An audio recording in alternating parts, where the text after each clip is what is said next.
こんにちは、稲香です。このチャンネルでは私が実際に訪れたローカル鉄道、廃線、離島などスライドショーとナレーション形式で紹介していきます。今回は記念すべき本チャンネル初投稿、北海道 JR 石北本線瀬戸瀬駅をご紹介いたします。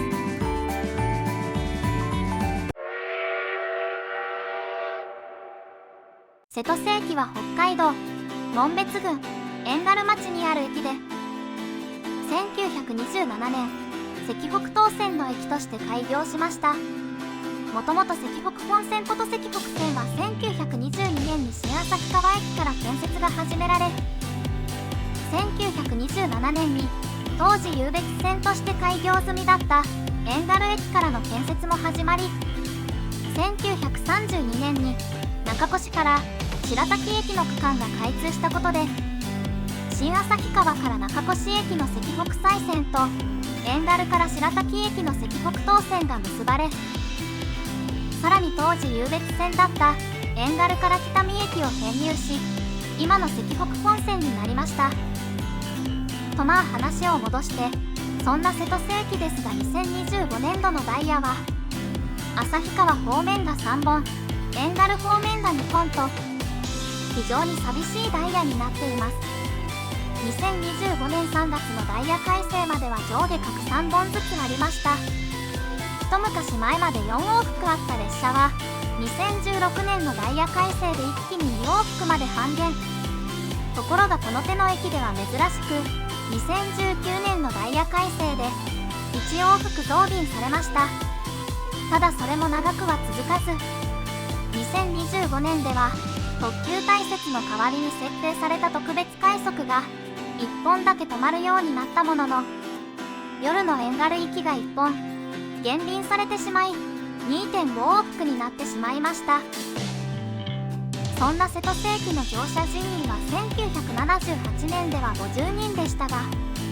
2023年時点で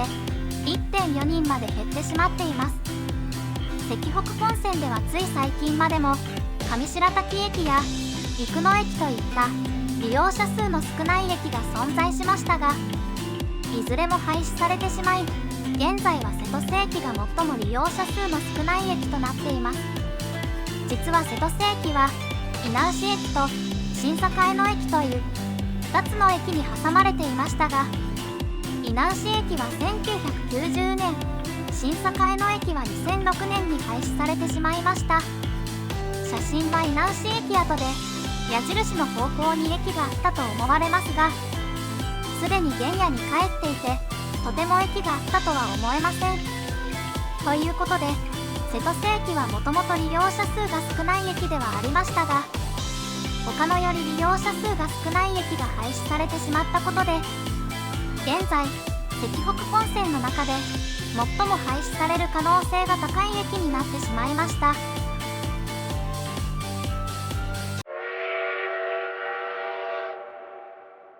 ここからは駅の観察に入りたいと思います。私は2019年夏と2025年冬の2回訪問しています。夏の写真が2019年、冬の写真が2025年だと考えていただければ大丈夫です。瀬戸瀬駅を正面から見た写真です。石北本線の駅は駅舎がそれぞれユニークで、瀬戸瀬駅の駅舎は日吉内駅の駅舎とよく似ていますが、微妙に違います。こちらはホーム側から見た駅舎です。こちらは1番線ホームから旭川方面を眺めた写真です。瀬戸瀬駅は2面2線の交換可能駅となっていて、快速やラッセルの通過待ちで機能を果たしています。2つのホームは跨線橋で結ばれています。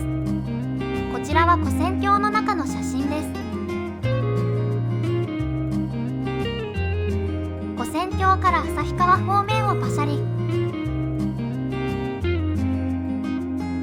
信号の近くに安全側線が見えますね。さらに2番線ホームに向かって伸びる矢印の線路。実は瀬戸瀬駅はかつて2面3線の駅だったので、3番線後の線路だと思思われます。反対にエンガル方面をパシャリ。こちらも信号の近くに安全側線と3番線後の線路が見えますが、よく見ると駅舎方面に向かって長く伸びてる線路があります。これは貨物の引き込み線跡ですね。近寄って見てみました。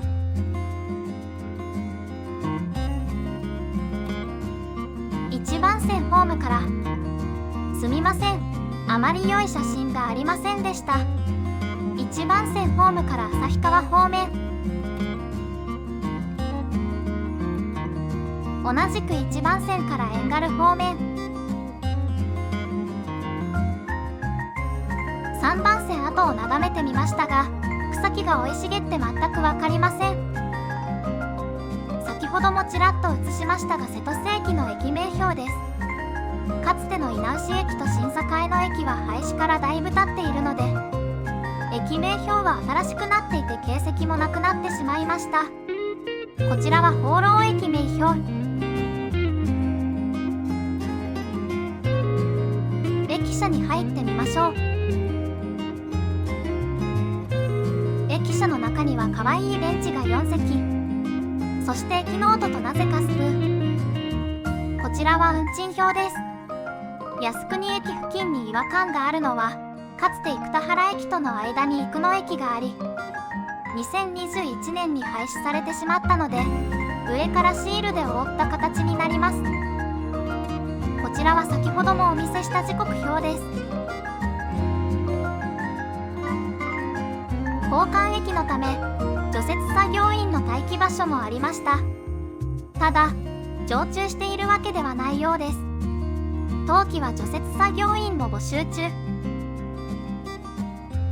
そしてこちらが冬の様子で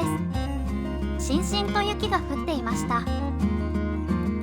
遠軽町は意外と積雪が少なく、雪質も軽いです。ただ真冬の気温はマイナス20度を下回ることもあるみたいです。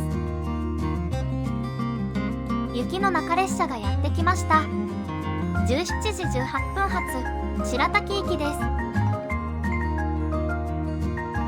まだ真新しい車両に乗客は私一人でした。次のマルセップ駅でも誰も乗ってこず、遠軽駅始発のこの列車は旅行者である私以外誰も乗らなかったことになります。この日は日曜日だったので、平日は学校終わりの学生の利用があるかもしれません。終点白滝駅に着いたこの列車は、この時間に乗るやつなんていねえよと言わんばかりに、ひときわうるさくエンジンを吹かせて回送として遠軽駅へ去っていきました。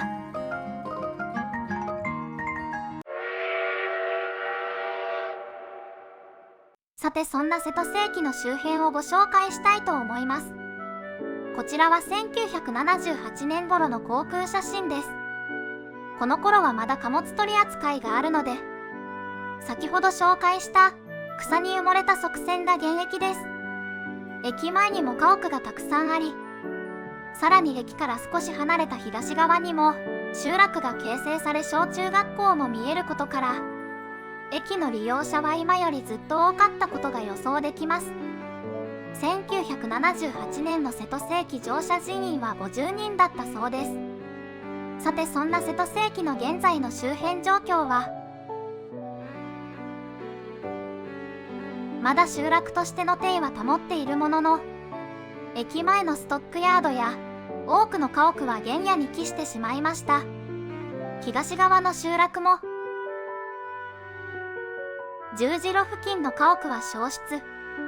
中学校は1981年には閉校し、パークゴルフ場に。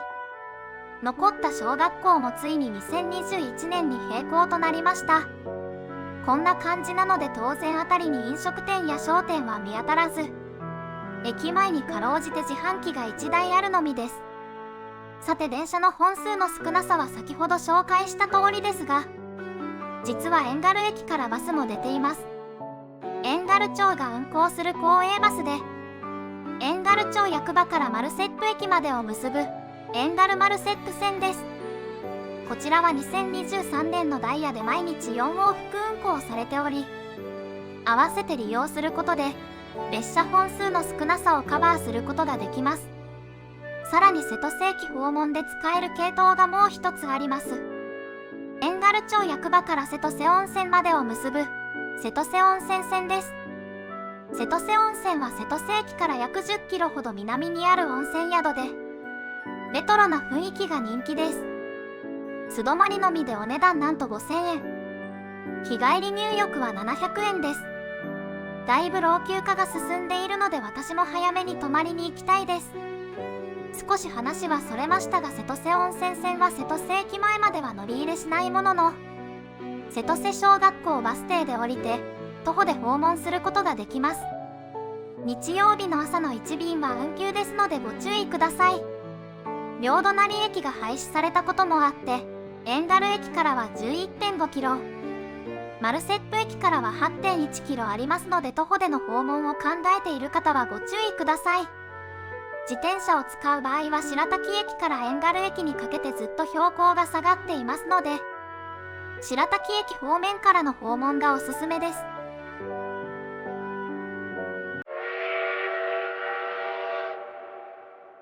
いかがでしたでしょうか？